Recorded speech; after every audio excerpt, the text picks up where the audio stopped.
Buenas tardes a todas y retomamos la conversación. En realidad, digamos, simplemente hemos irrumpido la mesa para podernos sumar a la conversación extraordinaria, interesantísima de la maestra Carmen Peña Ardid, y uso el término maestra porque justamente en esta mesa me rodean, ¿no? En ese sentido, la presentación será breve, pero justificada, porque justamente Núria Bou es la persona, la estudiosa que introdujo los estudios del estrellado en el cine español. Entonces, en ese sentido, digamos, es su magisterio lo que de alguna manera convocamos aquí.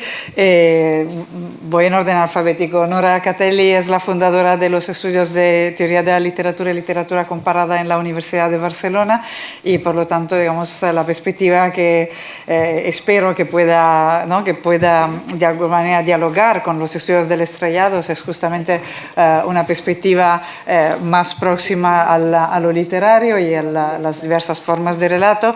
Mercè Coll también es una maestra, también es la fundadora de los estudios sobre cine en la Facultad de Filología, en la que tengo el placer de trabajar, y justamente a ella debo muchísimos conocimientos de cine español, y me alegro muchísimo que pueda acompañarnos otra maestra, que es justamente, como decía la profesora Carmen Peña Ardid, que acabamos de escuchar, porque justamente la tarea imposible de esta mesa es de alguna manera ofrecer otra mirada sobre ese cine de la transición, y otra mirada que, digamos, si ahora con muchísima solidez se han visibilizado digamos, cómo la violencia interviene no solo, digamos, en el ámbito del imaginario, sino también, digamos, en la construcción de dinámicas sociales. Ahora se trataría justamente de ver si dentro de este cine, donde la violencia de las mujeres está tan presente, si es posible vislumbrar algunos destellos, algunos resquicios, algo que permita decir que allí también se anunciaron otras formas de ser mujer, ¿no? Y en ese sentido pediría a Núria empezar un poco presentando la selección de fragmentos, porque justamente se trata de hacer, o me gustaría que, digamos, que emergieran diversas lecturas de los mismos fragmentos. Entonces pienso que sería interesante partir de allí para luego confrontarnos críticamente. Vale, perfecte, supergràcies. Jo d'alguna manera, abans de presentar de seguida els fragments, sí que m'agradaria una mica explicar la primera reunió que vam tenir tots els membres del projecte. Ens vam posar, una mica allò, ens vam establir els nostres objectius, i en un moment donat vam tenir molt clar que allò que volíem buscar era una mica allò, moments, instants en les pel·lícules que d'alguna manera ens permetessin parlar d'una nova subjectivitat en aquest període de la transició, que nosaltres vam agafar aquest període més laxe que deia Vicente, que va del 75 fins al 92. I aleshores una mica, jo crec que aquest tema, perquè una mica és allò que la Nora, jo crec que ja li va preguntar a l'Analisa quan li va explicar o la va convidar en aquesta taula, però subjetivitat, què quieren decir con subjetivitat, no? Clar, és que aquest és un gran tema. Nosaltres jo crec que vam anar molt a la valenta, una mica amb aquesta idea fins i tot de titular el projecte amb produccions de noves subjectivitats. Jo crec que és un gran atreviment, alhora un gran encert. No sé, a mi em semblava que estava bé una mica intentar... Bueno, només faré una cita, no? que valia la pena una mica intentar centrar, no? Aquesta qüestió de a què ens referim quan diem busquem una subjectivitat. No? Jo vaig trobar una cita de la Tania Modzelewski que diu: buscar subjectivitat és defensar l'existència de discursos, motius o gestos que resisteixin a l'assimilació patriarcal. Buscar subjetividad es defender la existencia de discursos, motivos o gestos que se resistan a la asimilación patriarcal. Així de fàcil. Aún más complicado. Vale. És a dir, jo anava a fer aquesta cosa de així de fàcil però així de difícil, perquè realment quan ens vam posar a buscar aquests fragments, a veure, de manera molt sintètica, jo només... A veure, ens vam repartir, cada un de nosaltres, cada membre del projecte, ens vam repartir un període de 2 anys, i en aquest període de 2 anys, per exemple, a mi em va tocar 75-76, jo vaig veure una vintena de pel·lícules, i d'aquesta vintena de pel·lícules potser vaig trobar 4, 5 moments que podien ser susceptibles de, no? A poder discutir si aquí hi havia subjectivitat, però en les altres pel·lícules a mi em donava la sensació que no tenia cap sentit. Vale?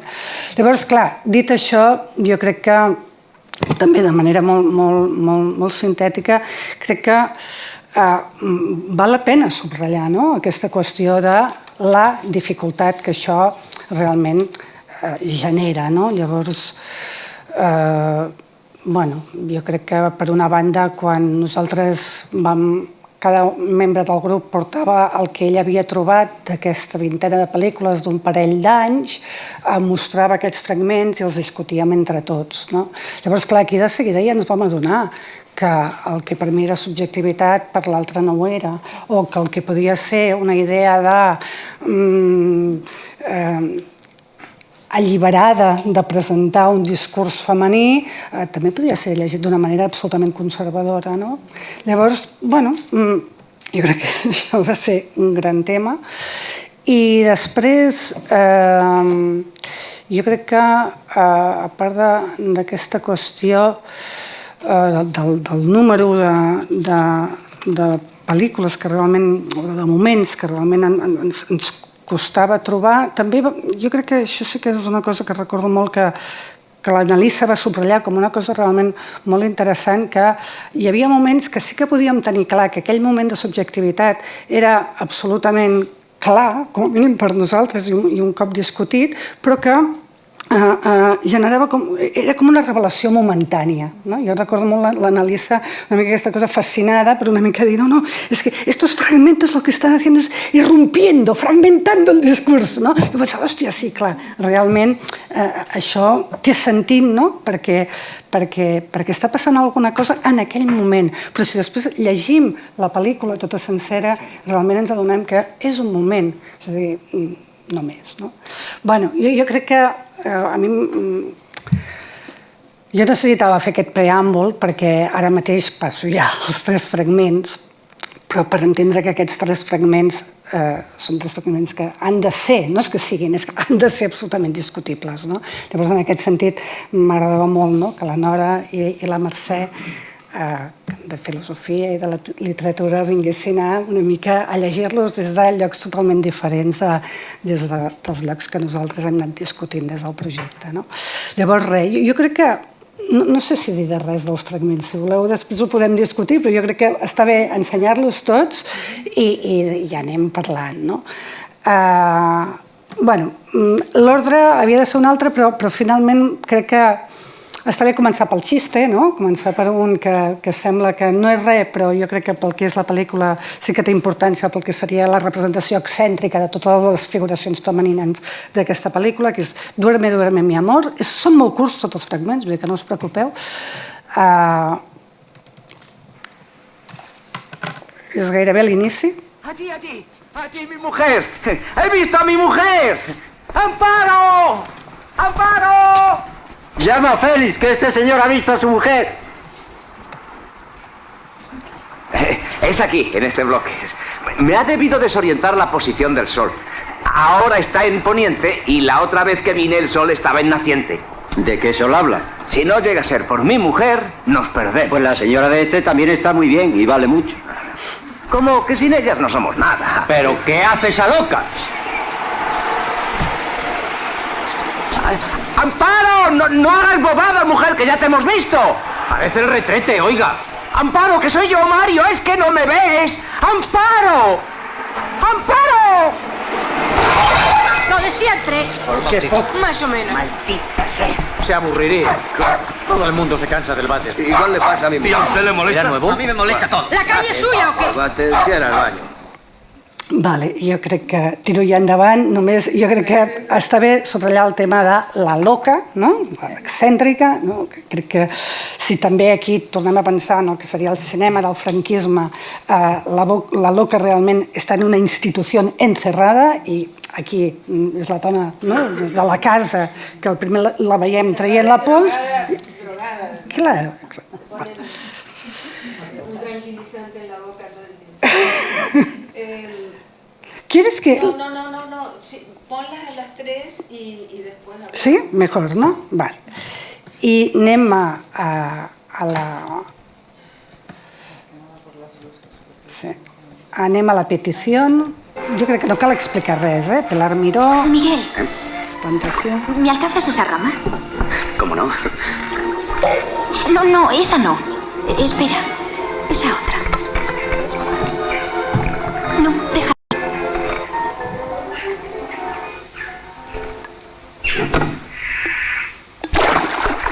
Dame el rema.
Crec que no cal Miguel, dir massa aquí, perdoneu. ¿me alcanzas esa rama?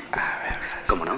I jo crec que ja podem passar al tercer, que jo crec que és el més polèmic, és la trastienda, el famós no de José María Canturo. Primer nu integral frontal a la història del cinema espanyol.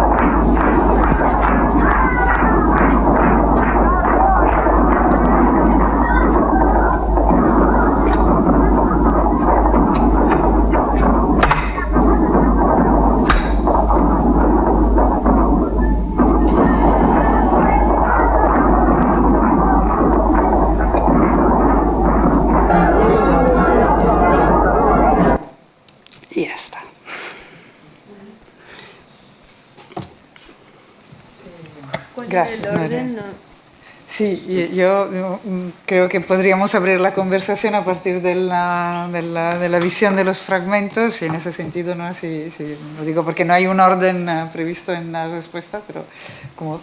Sí, pedías así la palabra, pues Hemos adelante. alterado todo tanto Sí, que era por sí. orden alfabético. Sí, digamos, ¿Lo la sigue idea siendo? era un poco pensar, digamos, con Nuria las cuestiones que justamente recordaba antes, porque el corpus que veíamos de alguna manera propiciaba más bien la lectura que ha planteado Carmen, y se trataba justamente de trovar como dos resquicios, incluso digamos dos grietas desde las cuales mirar esos fragmentos, y uno venía de Marguerite Duras y de la idea de la destrucción, ¿no? Como de allí, digamos, la escena de Duerme, duerme mi amor, ¿no? De la destrucción como el momento, digamos, necesario para poder realizar una revolución, de destruir Ditel. Y la segunda cuestión que, digamos, aparecía era la de Agnès Varda, del despertar de la mirada como justamente primer momento necesario para que luego se empiece a mirar de otro modo, ¿no? Como salir un poco, por eso de allí la escena de la trastienda, de la mujer atrapada en el espejo o no, ¿no? Que es un poco lo que nos preguntábamos acerca del fragmento de la trastienda. Así que yo abriría un turno, si acaso, Nuria, si no quieres añadir nada, pasaríamos a Nora, luego a Mercè y a Carmen, digamos, en este orden alfabético que puede ser una posibilidad. Sí, sí. Bueno, yo me voy a referir, retomando lo de Carmen Peña, me voy a referir al fragmento de la película de Pilar Miró, porque es el que más problemas me causa, en varios sentidos.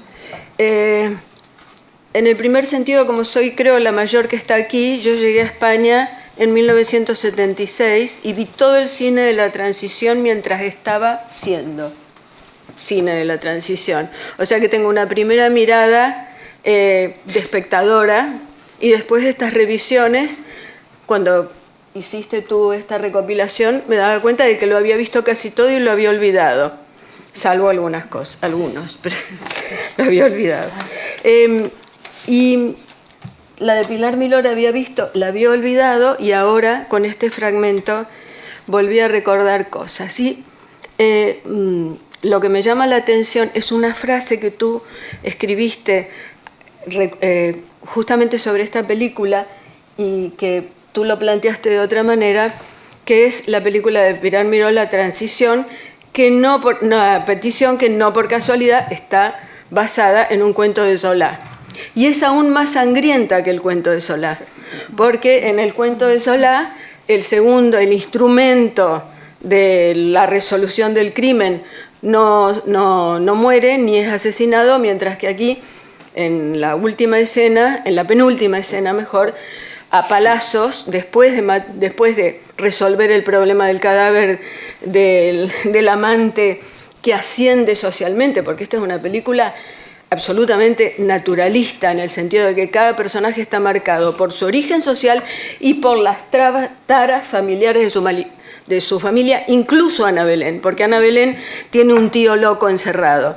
Esto es Solá, con las taras hereditarias y todo esto, que Miró mantiene. Hay una conversación en la mesa donde se menciona al tío encerrado. De modo que también en Miró, y no es casualidad, porque toda la literatura del XIX española, sobre todo con Pardo Bazán, mantiene muy vivamente esos personajes que llegan hasta Escela. O sea, es una larga tradición, la tradición del malditismo, de la herencia, de la idiocia, y aquí en Miró está eso mantenido. Y aún intensificado, porque después de resolver el problema del muerto, Ana Belén, o sea, la joven heredera, mata al instrumento que es el mudo, a palazos. Me pareció extraordinario. Y además recoincido con Mercè Collen, cómo le gustaba la violencia a Pilar Miró y qué bien la resolvía. Bueno, ¿Cuál es mi duda?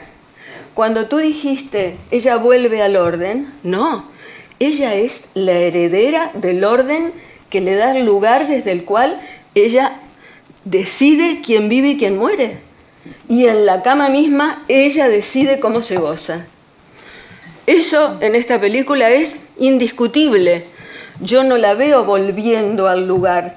Se va a casar con el marqués de turno, no importa, el señor de la última escena, pero se va a casar después de haber resuelto el goce, el placer, no el goce, dejemos el goce en paz, el placer en la cama, que es rarísimo.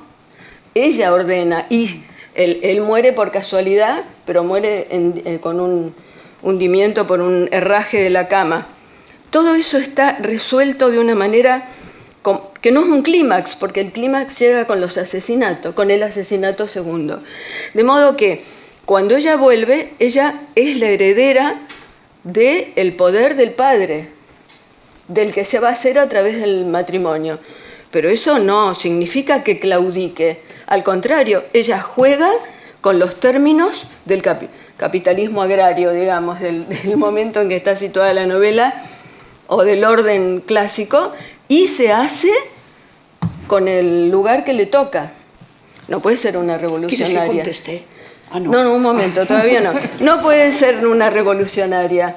Es alguien que juega con los términos del poder y no se margina del poder, al contrario, lo asumen. Digamos, en ese sentido, tiene que ver con una cosa que yo siempre sostengo y que nadie me hace caso, pero creo que hay que hacerse cargo de eso, que es que las luchas feministas y el feminismo tienen que ver con el capitalismo. Son impensables fuera del capitalismo. De modo, o existen en algún otro orden económico que no sea el capitalista. No existen. Entonces, esa maldición la tenemos que incorporar a la historia del feminismo, como algo en el que el feminismo y el capitalismo son como las dobles caras de Jano. En ese sentido, esta película lo muestra justamente no sé por qué eligió Pilar Miró adaptar la novela de Solá, no tengo ni idea de la historia del guión, pero lo que muestra es eso, y lo que muestra es a ella triunfante, volviendo a hacerse cargo de la herencia, del poder, del campo, de los trabajadores, probablemente a seguir matando, diría yo, ya que nos ponemos en esto. De modo que es una figura realmente no gozosa en el sentido lacaniano, es una figura de poder y placer, que es rarísima de encontrar. En ese sentido me interesó muchísimo. Bueno, no, ya está. ¿Te parece que siga Mercè? ¿Sí? A veure, respecto al que he dit la Nora, hablo mejor en castellano, potser. Hablo mejor en castellano. Para mí sí. Tú dirás, no, pues ya está. No, que va, si además, ningún problema. Bueno, lo que quería decir es que un poco en la línea en lo que hablaba Nora, y explicaré 4 situaciones mías frente a lo que Nuria nos ha escrito, nos ha explicado, etcétera, que hay una cosa que cada vez veo con mayor dificultad. Por supuesto, estoy absolutamente, como hablaba Nora, de capitalismo y feminismo. Pero la otra cuestión que con el tiempo yo creo que para mí resulta indispensable es cuando hablamos de mirada. Mirada de la mujer, esta doblez que puede tener la María José Cantudo, mirándose al espejo. Vamos a ver, porque aquí parece que las miradas, como diría, las miradas las hace alguien de fuera, en este caso el crítico, el espectador, etc. Y en este desde fuera quiero decir que, como todo, varía, las miradas varían. Entonces, en este caso, no niego que evidentemente se pueda buscar un resquicio, por ejemplo, respecto a las actrices, pero más bien yo profundizaría de qué manera entrar en el terreno este complejo y variable respecto a las miradas, porque, por lo menos en mi formación, y Annalisa ha sido una de las mejores guías, respecto a la teoría fílmica feminista. Entonces, como que se habla con una tranquilidad absoluta de si hay mirada masculina, hay mirada femenina o hay mirada X, se trataría de ver qué pasa con la mirada. Esto por un lado, y acabo, el siguiente punto sería si es posible, ¿cómo diría?, hablar desde fuera, desde una instancia superior a la representación misma. Que en este caso querría decir, un poco con lo que ya Nora apuntaba, de ver el contexto. Es decir, hay un artículo que me entusiasmó ya hace, desde el libro de Deeses y Tombas, que para mí es toda una radiografía del cine de Hollywood, dejándonos de miradas con unos estereotipos, o mejor, prototipos de mitos, que és magnífic y bravo. Pero curiosamente, o bien otro artículo, que es fantástico y es fácil de encontrar, sobre Marlene Dietrich. Ahí incide en la figura de la actriz. Claro, por desgracia, ni la cantudo es Marlene Dietrich, ni tampoco, no recuerdo ahora el director, ¿quién era? ¿Grau? Sí, Grau. Ni Grau es Stenberg. Es decir, si uno ve Marruecos, si uno ve, no me sale el título precisamente, de el ejemplo que quería dar, que es Marlene Dietrich, empieza con un striptease maravilloso dentro de una carcasa de gorila, cantando La Venus Rubia, perfecta. Bueno, ahí tú ves que es Marlene Dietrich. Da igual que la muestren en una historia descalzándose como una loca, siguiendo a Gary Cooper por el desierto, acompañando a toda la tropa que hay, y como las otras mujeres, también descalzas, llevando una cabra, es igual, es Marlene Dietrich. Cómo se mueve, cómo mira la cámara y, por supuesto, hablando de miradas, qué mirada ofrece el director para captarla. Entonces, de algún modo, he dicho nada, de hecho, sino que un poco pediría intentar resituar este concepto de mirada antes de utilizarlo rápidamente. Seguro que Nuria ya lo tiene pensado por su trayectoria, pero un poco para ofrecerlo como elemento de análisis, simplemente esto. Una última cosa, perdón. La primera escena me pareció terrible. Bueno, me dio un adjetivo Nora fantástico, feroz. Yo en el 75 empecé a trabajar en un instituto, dijéramos, con movida política. Como podéis comprender, todas estas películas las he visto posteriormente en TV2 y tal, porque si no, te ibas al ciclo de cine checo, te ibas a la Semana de Cine en Color y entonces allí veías Antonioni. De acuerdo que la relación de dominio de Antonioni con Mónica Vitti era claro, como Godard, etcétera, como Bergman, como Dreyer. Quiero decir que, evidentemente, aquí hay toda una reflexión que ya se ha hecho sobre estos vínculos de actriz y director. Pero lo siento en el alma lo que voy a decir, aparte del dominio, claro, depende del director y depende del personaje que el director moldea para poder, en mi modo de ver, valorar una película como las que hemos estado viendo. Lo que no sabía, y Nuria lo ha apuntado, que me ha dejado que sí lo apuntaba, que es el primer desnudo femenino. Entonces, pretender la Cantudo, que fue elegida como actriz, bueno, solo hace falta ver la película porque simplemente es una muñeca estupenda, muy guapa, pero bueno, nada más. Y lo del destape creo que fue la gran trampa. Y lo de la película primera que hemos visto, lo de feroz es todas las actrices juegan a su propio personaje que repetidamente se ha hecho en el cine español. Y lo más fácil y rápido es José Luis López Vázquez. Si lo veis en Mi querida señorita, es brutal. Lo mismo que podemos ver determinadas actrices o actores de la mano de Carlos Saura. Entonces, de algún modo, creo que es feroz el primer fragmento porque obliga a las actrices a repetir su papel de esta comedia espantosa que casi no podía ni mirar porque es un horror, porque veía rebajados no solo a las actrices, sino a José Luis López Vázquez, como veía muchas veces rebajado al señor Gila. Entendéis un poco que mi vivencia es muy distinta. Bueno. ¿No? Sí. Bueno, pues voy a ir por orden, o quizá por lo más sencillo. La imagen de María José Cantudo, no lo puedo evitar recordarme de lo que decían los dichos populares de la época, el felpudo de la Cantudo. Sirvió para decir eso.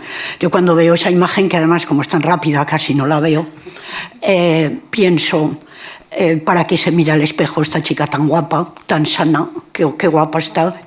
Qué bien estoy. Yo pienso, pues yo no soy así.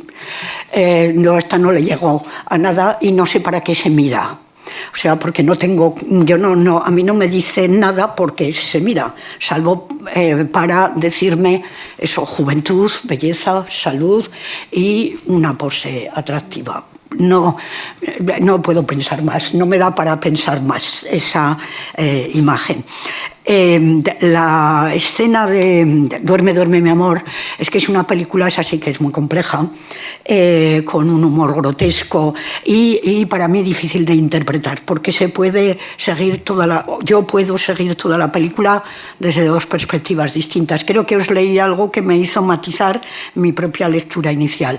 Yo no puedo separar la escena en la que tira el sanitario de la escena en la que se muestra una abuela en un armario subiendo, ni de la escena en la que se viste de la mujer que se quiere casar y se disfraza de novia, acaba precipitándose al vacío por un hueco, y todas las mujeres que aparecen. Es una película en la que hay mucha violencia contra las mujeres. No lo he mencionado porque es complicada. A una se la llevan al sanatorio, a otra se la llevan, todas, tengan dinero, no tengan dinero. He de reconocer que a mí lo de que tire el sanitario concretamente, pues solo me lo explico para crear dificultades a José Luis López Vázquez, porque a ella como personaje no le va a crear ninguna, puesto que como la van a dormir no necesita ni ir a mear ni a nada. Todos los problemas se los crea, es la excusa para que conozca a la vecina, para que conozca. Luego simbólicamente el sanitario tampoco me dice nada. Yo creo que tiraría otra cosa. Pero no, si se le encuentra sentidos, yo los acepto. Me parece una película muy amarga. Desde luego que ahí mi primera lectura era la visión de un varón masculino, de un varón casado que está absolutamente abrumado por todo tipo de mujeres, por la esposa con la que no tiene una relación ni una comunicación, sobre todo por la suegra, que es la que tiene el poder y el dinero, y por la conserje, que es una mandona, todo tipo de mujeres, y hasta por aquella que le gusta. Resulta que cuando van a tener relaciones sexuales, a esta mujer no se le ocurre otra cosa más que invocar al marido muerto, con lo cual él tampoco tiene ningún lugar en esa relación. Perdón. Entonces es tremendamente pesimista. O sea, esa película la ves y lo que te dan ganas es de echar a correr, pero supongo que tanto el hombre como la mujer, como la esposa, es antimatrimonial, vámosla. Y en cuanto a la de Pilar Miró, ya termino. Ahí sentimos, sí. Bueno, vamos a ver. Pilar Miró, en mi opinión, esto se puede interpretar como que ha invertido, pero no del todo, lo que haría un hombre con poder en ese contexto. Un hombre con poder tiene un amante, se le muere el amante, la hace desaparecer y el hombre con poder probablemente tendría dos opciones: o acallar al que le ayuda a deshacerse del cadáver con dinero, o con su autoridad, o matarlo. La mujer probablemente solo tiene una, o sea, matarlo. Quiero decir, ¿qué opciones de poder tiene la mujer para que permanezca en silencio y ella siga existiendo como la mujer virginal, inocente, etc.? Lo que yo ya no tengo claro es si una vez que ella se case va a llevar las riendas de nada. Eso yo creo que ni el relato lo cuenta, ni se puede deducir. No lo sé si queda claro que ella va a ser la heredera, la dueña, y que va a hacer de su mundo, o sea, que va a tener un poder idéntico, y eso no lo tengo. ¿Puedo contestarte una cosa? Perdón. Bueno, y además... sí, breve. Digo, lo que no está, no está. Quiero decir, pues por eso no. Claro, no hay un futuro. En la vida sí, pero en la película no. Y en la Nouvelle de Zola tampoco. Lo único que yo planteo es ejercer el poder, en cada caso, recordando un sintagma de Josefina Ludmer. Las mujeres lo han hecho, las escritoras, etcétera, con las trampas del débil. Así le llama. Las trampas del débil también suponen ejercer el poder y matar. Los débiles matan, ¿verdad? Y muchas veces matan más que los fuertes porque, como dices tú, los débiles necesitan matar ellos y no pueden recurrir a subordinados. De modo que eso no es lo que yo veo ahí. Lo que yo veo ahí en la película de Miró es ese despliegue, no solo en esa escena del caballito que viene de la infancia, sino también en el ejercicio de todos los poderes que tienen que ver con el placer. Y eso sí que es un sentido que no tiene que ver con el débil, sino con algo que ya está en el siglo XIX y que Miró, por alguna razón, usó para esta película. Sin duda, sin duda. Eso sí, nada más. Lo que pasa es que matar, hay que buscar un objeto que merezca la pena, ¿no? De hecho, digamos, toda la cuestión, Nuria, tomo un momento la palabra sobre digamos, la pregunta del proyecto. Todo, digamos, tiene que ver con el poder y con poder, digamos, claro, entendido como verbo y como sustantivo. Porque una de las cuestiones que había aparecido en los estudios anteriores era justamente la emergencia de un deseo que pero está como contenido tanto por, digamos, los dispositivos de régimen como por los dispositivos narrativos. Entonces era casi espontánea la pregunta de qué ocurre cuando los dispositivos de régimen parecen, ¿no?, decaer o por lo menos no ser tan coercitivos. Quedan los relatos, cómo, digamos, aquellos deseos latentes en el cine de franquismo se expresan. Y justamente la sorpresa era que no llegaban a articularse en un discurso tan, por así decirlo, tan afirmativo como, por ejemplo, estaba ocurriendo en los discursos del feminismo, ¿no? Y entonces, a partir de allí, se trataba justamente de ver cómo quedaba ese deseo, podríamos decir, situado entre los roles heredados, creo que es el título de la mesa, ¿no?, que de alguna manera pertenecían a la ficción, ¿no?, a la estructura de la trama que armaba en la película, y digamos, los discursos del feminismo que pertenecían a la vida real de las actrices, a la vida social de las actrices, ¿no? Y por esto pensamos que una de las posibilidades era observar no las acciones, en ese sentido, digamos, los fragmentos quizá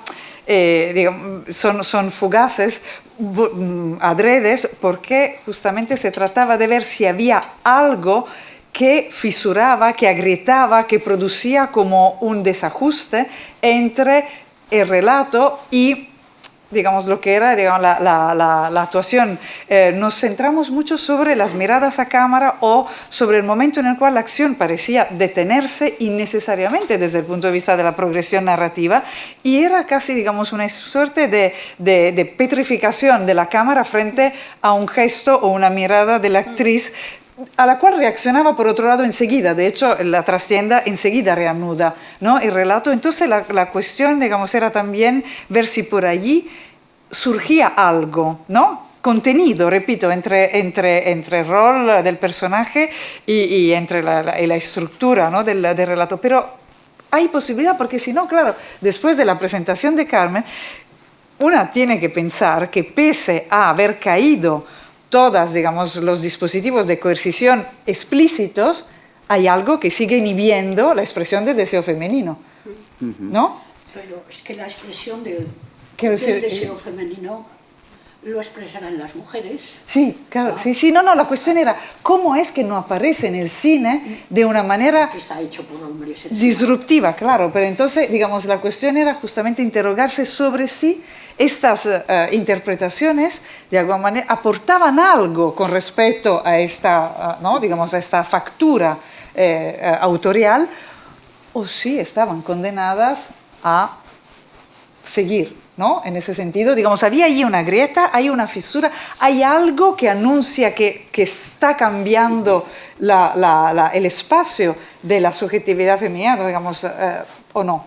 Esa era una pregunta no contestada, digamos. ¿Decir algo? Hay un punto ciego que Nuria señala cuando eligió los fragmentos y me obligó a ver hasta el final Duerme, duerme, mi amor, que fue una sesión de mortificación espantosa, pero llegué al final. Yo pensaba al mismo tiempo, es como la atracción del horror, mal hecho, pero que te atrae igual, ¿no? Está todo ahí, está la violación encima de la mesa del comedor, mientras él la va letargando con esas gotas, es una violación. Bueno, todo el repertorio del grotesco popular está, que eso es muy hispánico. Es así. Yo lo veo y digo, esto es de aquí, es peninsular, no puede ser de otro lado. Cada una tiene su forma de ser horroroso, cada sociedad, y esto es así. Pero, y sí, los argentinos también la tenemos, pero es otra. Bueno, pero y esto te concedo que este fragmento que tú elegiste me sorprendió, porque es muy astuto de tu parte, porque yo cuando vi toda la película pensé, ¿por qué no eligió la violación? Aletargada, de la mujer aletargada. No, elegiste el váter. O sea, era disruptivo con respecto a todo el orden. Es una mujer de la que no se ve la cara, se ven los brazos y tira el váter. Y atrás y debajo están las tres gracias, pensé, que son los dos trabajadores y López Vázquez, que se convierten como en una especie de travestismo del tema de las tres gracias, haciendo comentarios mientras se reúne la comunidad alrededor, comunidad donde además aparece todo el grotesco, Rafael Aparicio, la rata, bueno, todo. Me obligaste a ver eso y volver a pensar por qué elegiste el váter. Esa es una pregunta que me tendrás que contestar. Yo lo atribuyo a este elemento disruptivo, porque además el váter es lo único que hay en la casa, porque la casa está vacía. Hay que recurrir, como dice Annalisa, al relato, al verosímil, para entender por qué tira el váter. Y cuando dice, ¿por qué tiraste el váter? Porque no había otra cosa que tirar, dice la mujer. Bueno, de donde viene también Almodóvar, pero bueno, así, la corriente que llega hasta Almodóvar. Después de ver esta película, ¿cómo entendí de nuevo a Almodóvar? Bien, dejando de lado eso, lo que aparece aquí con la cuestión de la circulación del deseo es cómo definir el deseo femenino y el deseo masculino. Es un imponderable. No hay un depósito en las mujeres del deseo femenino. El deseo femenino es una circulación que tiene que ver con una encarnación posible en algún cuerpo del que solo estamos hablando de la representación, no de la experiencia corporal de cada uno, del que solo tenemos hipótesis a través de la mirada. Entonces yo me mantengo, digamos, en este espacio, que es el espacio de la representación, no el espacio de lo que las mujeres desean o los hombres desean, o el choque entre ambos. No, quería decir eso. ¿Intervenir? La pregunta, tal y como la has presentado, Annalisa, me recordaba un artículo de Teresa de Lauretis, que el sujeto de la fantasía, en realidad, ese atrapar eso que parece que buscáis, es atrapar ese destello, como el rayo verde, en el que se exprese, pues yo creo que depende del espectador o de la espectadora. Nada impide que una espectadora reconozca o se identifique, es que eso, por supuesto, que funciona. Y en cuanto a lo del deseo femenino en singular, por lo que yo sé, o sea, por lo que, a ver, una de las primeras cuestiones que las mujeres y el feminismo, en la segunda ola sobre todo, lo que se plantean es de construir. O sea, es una labor de construir. No se puede llegar a ningún autoconocimiento sin deshacer todo lo integrado, heredado, asumido. Es imposible llegar a un esencialismo aparte de que es defender la pluralidad de las mujeres, ¿no? Y de los deseos, pienso yo. Efectivamente, el problema es que el deseo no es uno, no es representable, no es definible, y que todo el feminismo está razonando sobre justamente, digamos, la diferencia entre el deseo, así como lo plantean discursos como el psicoanálisis, y el deseo como querer hacer, que es lo que están planteando también las mujeres, ¿no? Cuando dicen qué quiere una mujer, no es que desea, no es exactamente lo mismo decir que desea una mujer, sino qué margen de acción, qué margen de acción hay. Y por eso nos interesaba justamente, y en ese sentido, gracias Carmen por la cuestión de la lectura, porque la pregunta era desde nuestro presente, ¿qué leemos allí? Y en qué medida pues, podemos de alguna manera detectar el comienzos timidísimos, ¿no? De algunas cuestiones que luego se afirmarán con más voz, pero se trataba justamente, y por eso también la edad temprana de esas películas, ¿no? De cómo son casi balbuceos, pero esto, digamos, son, lo que nos interesaba era justamente aquello, detectar, sí, y la pregunta es abierta, ¿no? En ese sentido, Nuria lo ha dicho, los fragmentos son para pensar, no quieren afirmar nada, porque la pregunta es si allí se encuentra un balbuceo que en todo caso no logra convertirse en discurso ni de las mujeres ni del director, ¿no? Y esa suerte de doble resistencia, ¿no? que aquellos fragmentos podrían imponer y que nombramos también con Gonzalo como un intervalo situado en el cuerpo, o sea, un intervalo que se ve a través de una suerte de micromovimientos del cuerpo, y que podría ser una nanointervención, por decirlo con los términos de Analia Gerbaudo, una nanointervención, o sea, la manera en la cual pues, por allí pasa algo que, repito, no llega a articularse en discurso de la actriz en contra de la trama, pero tampoco es totalmente asimilable por parte de la lógica de relato que está poniendo en escena el director. Núria, Claríssim. Bueno, jo estic superagraïda i supercontenta perquè, a més, demostra fins a quin punt la dificultat que tenim, no? Vull dir que aquesta és així, no? A veure, hi ha una qüestió que sí que clar, com que venim també dels altres projectes, en els altres projectes sí que havíem d'alguna manera detectat més, o havíem també imaginat que detectàvem, no? El que era aquestes representacions del desig, mai en cap sentit què és el deseo, sinó sí, anem a veure representacions del desig femení, no?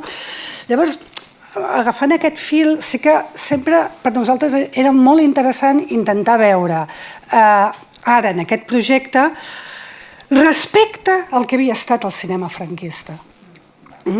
Llavors, clar, en aquest sentit, la petició, aquest moment, que podria haver estat un altre, que potser hagués estat millor, no? Però aquest moment sí que, clar, nosaltres, jo recordo amb el Xavier que vam fer el capítol sobre el que seria el que vam titular La mujer hogar, no? Que era una mica allò, no? Agafàvem algunes solterones del cine espanyol, no? I llavors d'alguna manera, dels anys 50 sobretot, que hi havia aquesta idea de que quan elles volien mostrar que no estaven bé en aquella realitat, miraven a les altures en una altra direcció. I aquí per nosaltres hi havia com aquesta idea de representació del desig, perquè estaven demostrant que no volien estar allà, volien estar en una altra realitat.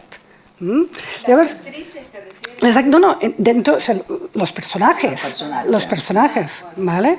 Sí, clar, és més complicat una altra vegada perquè està ja canonitzat pel cinema de Hollywood que el desig s'expressa d'aquesta manera i el que estaven fent els directors era mimetitzar un cànon. Podria ser. El que ens interessava era aquest tipus de manera d'escapar de la realitat s'elaborava d'una manera fins i tot com bastant subratllada, no casual, no? En alguns moments en les que, uau, aquestes actrius, no? Aquests personatges estaven allò, no? Sortint d'aquella realitat, mirant el buit o estant en un altre lloc, o una mica tu podies, com a espectador, sí, percebre que estaven generant una fantasia, que vivien una fantasia mental. En aquest sentit, tot això ho estic explicant perquè, clar, quan nosaltres veiem la petició i veiem aquest moment, com altres moments, veiem, uau, això és allò, però molt més exagerat. És a dir, aquesta noia, aquest personatge, quan ella està cavalcant aquest altre senyor, però és evident que en el seu cap hi ha una altra cosa, que és la d'estar cavalcant únicament. Llavors, què està pensant? Què està en el seu cap? Què està projectant? Jo crec que amb aquest travelling, d'una manera tan exagerada, d'una manera tan clara, jo crec que això, en el franquisme, no s'havia donat mai. En aquest sentit, no és només, hi ha una manera de mostrar el que nosaltres anomenem una subjectivitat que podria ser com un ensonyament, una ensoñació, una subjectivitat que està projectant el que hi ha en el seu cap, les seves fantasies. Pero Nuria, por eso recurre a Solá, justamente da el salto atrás para poder utilizar eso. Pero justamente ese es el asunto. Esa escena en Solá no está. No está. De hecho, está la de la infancia. Claro, no está la de la infancia, que es una relación de dominio, de ejercicio típica, del dominio infantil, digamos, en ese sentido. Pero Pilar Miró la recrea, digamos, primero dándole un protagonismo a Teresa, que en el cuento de Solá es el personaje del cual se enamora Julián, ¿no? Entonces, en ese sentido, digamos, hay un giro de atribución de puntos de vista, ¿no? Digamos, y luego esta escena del caballito no está vivida en la edad adulta, ¿no? Recuerdo que, digamos, sí que pertenece a la infancia. Claro, entonces la pregunta sería, digamos, allí Pilar Miró, de alguna manera, en esta recreación en edad adulta, donde las relaciones de poder son muchísimo más explícitas, que está dejando pasar, ¿no? Por allí, considerando además que la actriz, digamos, era una actriz consagrada, claro, y con además poder. En esa película hay una analepsis y una prolepsis, porque eso anuncia después el encuentro en la cama. O sea, en realidad Miró duplica todo lo que Solá. Yo pensé al principio, cuando volví a leer a Solá, ¿sobrepasará Solá? Y lo sobrepasa. Como Buñuel sobrepasa, en la versión que hizo de Cumbres Borrascosas, sobrepasa a Emily Bronte, porque Emily Bronte cuenta solo un encuentro necrofílico y el 2, en Abismos de Pasión, obra extraordinaria. Bueno, y aquí sucede lo mismo, hay 2, caballito infantil, caballito adulto, y 2 escenas, este orgasmo cabalgando, digamos, que invierte además el hombre y la mujer. Aquella noche corrí el mejor de los caminos montado en potra de nácar, sin bridas y sin estribos, de García Lorca. Aquí es al revés.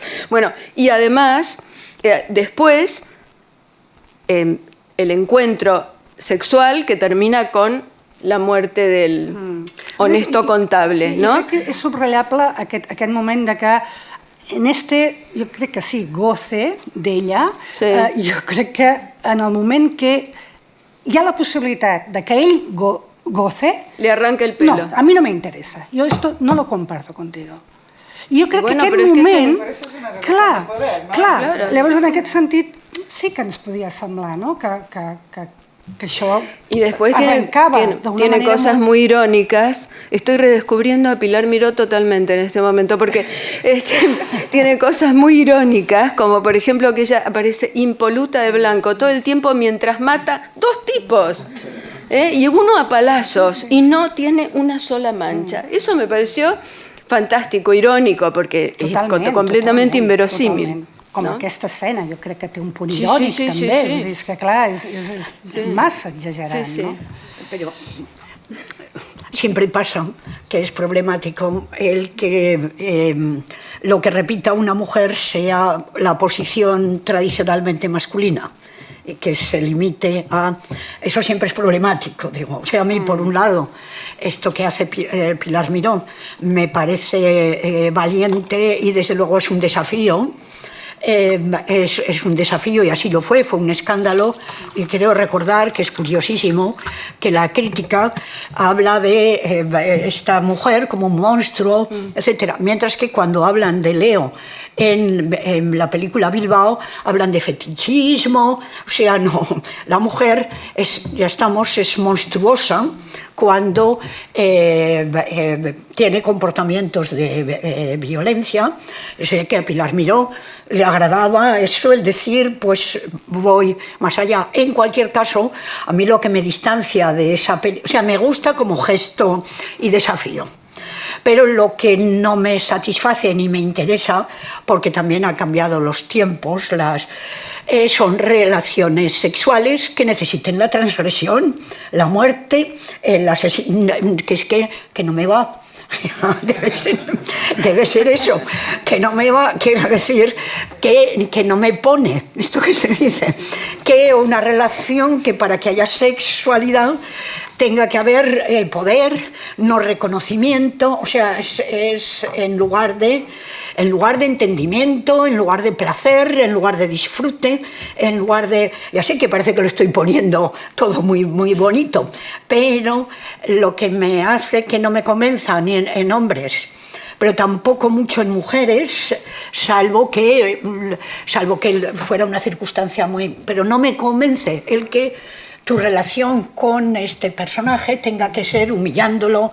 No me satisface que se juegue a eso, bueno, pero eso es un problema mío. En realidad, digamos, tenemos visiones distintas del sexo. Lo pienso un poco en voz alta, pero justamente, digamos, a raíz de, con respecto al pues cuento no de es Solá, que no es interesante lo que es como si Pilar Miró hubiese dado imágenes a la fantasía del personaje de Julien Michon, del flautista, del mudo, que justamente, digamos, la ve a ella, ¿cómo decir?, fuera de la realidad, digamos, está entre la visión beatificante en el sentido dantesco y terrorífica, ¿no? Porque por un lado, digamos, es el deseo deseado y por otro lado es el terror del deseo. Y entonces como si Pilar Miró hubiese puesto en escena la Teresa así como él la vive, no como está en el cuento. Y en esta, evidentemente, hay una agresividad muy acentuada de este personaje con respecto, digamos, al chico del pueblo, y, ¿no?, cuya timidez es también, ¿no?, una forma de parálisis física, ¿no? Entonces, en ese sentido, creo que quizá la posible lectura no pasa, digamos, por el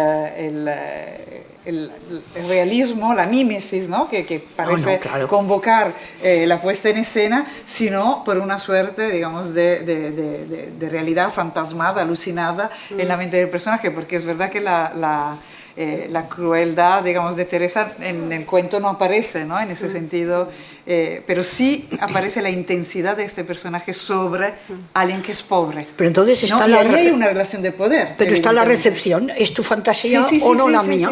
O la tuya, o sea, quiero decir, satisface una... Bueno, también hay una objetividad de lo que vemos. Está. Y también hay una cosa que tiene que ver con esto, que es que cuando en la película Teresa le dice, seré tuya. No dice seré tuya, pero yo me lo imaginé así. Bueno, seré tuya, te pediré algo y después puedes hacer lo que quieras conmigo, al mudo. Eso es antes de pensar en haber matado a nadie. O sea, que quiere tener a alguien que sea su esclavo. Eso es un exceso. Pero, digamos, si lo miramos desde una perspectiva de las posibilidades de un personaje femenino, aquí evidentemente aparece, ¿no?, un salto, ¿no?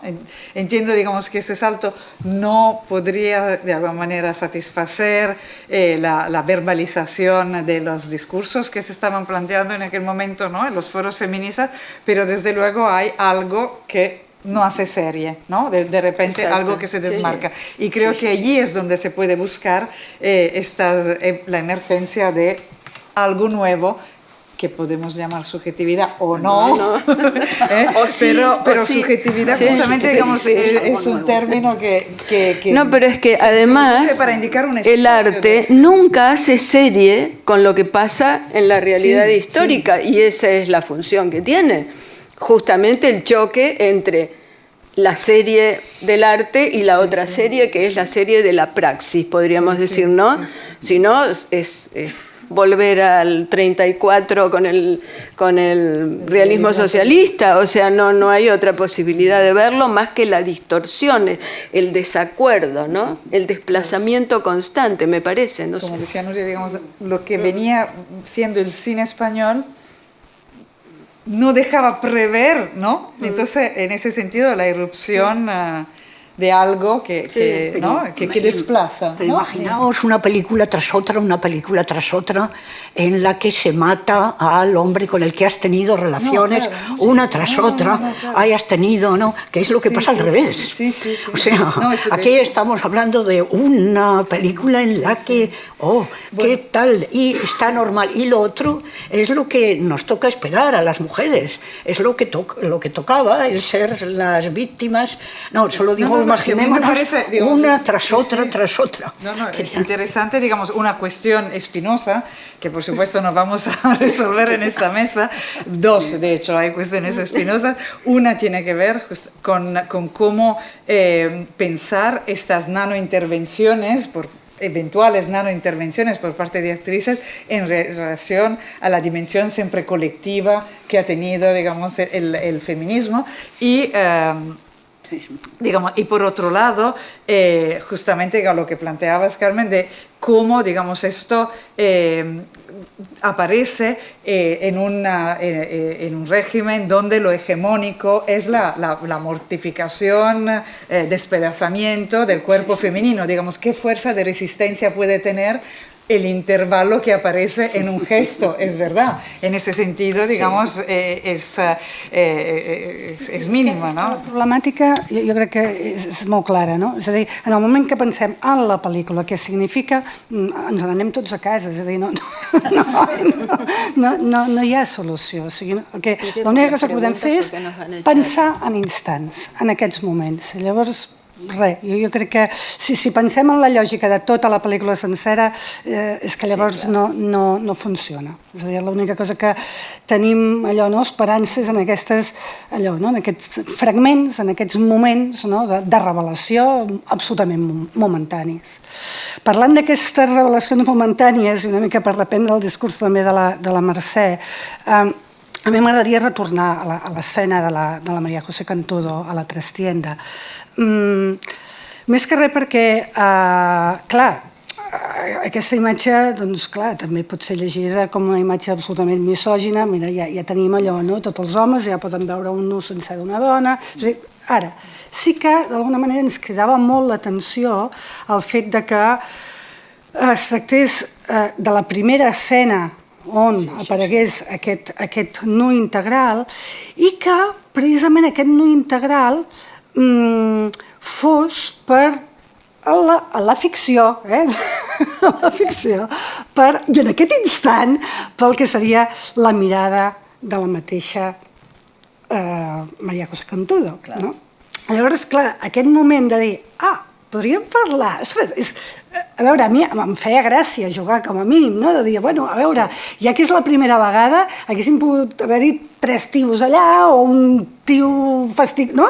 I en canvi es decideix que aquesta primera escena sigui presentant això, no? A la noia que s'ha I a més que, clar, la María José Cantudo va haver d'explicar que havia llorado tanto en l'escena, que això era un gran problema i tal, no? Per tant, aquesta escena problema, això va ser una cosa que es va publicitar molt en el moment, acaba sent per la mirada femenina, és a dir, per ella mateixa, no? I això ens feia gràcia, és a dir, i amb totes les trampes amb aquesta gracieta, Vull dir que sabent que això, dius, bueno, ja, i què? Estàs ensenyant el seu cos i segurament ella no ho volia. Jo amb tot, i em feia molta gràcia llegir-vos aquesta cita de la mateixa Cantudo, que precisament perquè, com per exemple l'Amparo Muñoz, també quan ella surt nua, la Clara és un precio, Clara és el precio, i aquesta qüestió que ella, a la seva autobiografia, explica que ella va sentir que el seu cos era allò, com cos comerç, vull dir que es va sentir fatal, que es va sentir enganyada, que més d'una vegada li havien dit no hi haurà cap no, i finalment hi havia el no. Llavors, clar, tota aquesta problemàtica, tu quan veus aquestes pel·lícules, uau, s'estava dient això, veus el que estàs veient, i després, per exemple, la Cantudo, més que aquesta cosa de lloré mucho cuando hice esta escena, també explica que quan va anar a l'estrena va anar amb el marit i aleshores allò, quan es va veure nua es va aixecar i se'n va anar, com si ella no s'esperés, quan l'anunci de la pel·lícula és una figura nua. Vull dir, que dius, a veure, quina comèdia és aquesta? Jo crec que aquesta comèdia és maca llegir-la en un programa que ara vaig... L'altre dia amb la Ciero parlàvem, aquest programa de l'Antena 3 i ara són soles, l'any 24, és ja, el febrer del 24, fa poc, a la Cantudo se li tornava a dir com vostè viu el fet que fes el primer nu i tal, i ella diu, ¿qué desnudo? Si apenas no se ve nada. El pechito lo tenía tapado por el pelo y lo otro era tan frondoso que parecía un bikini.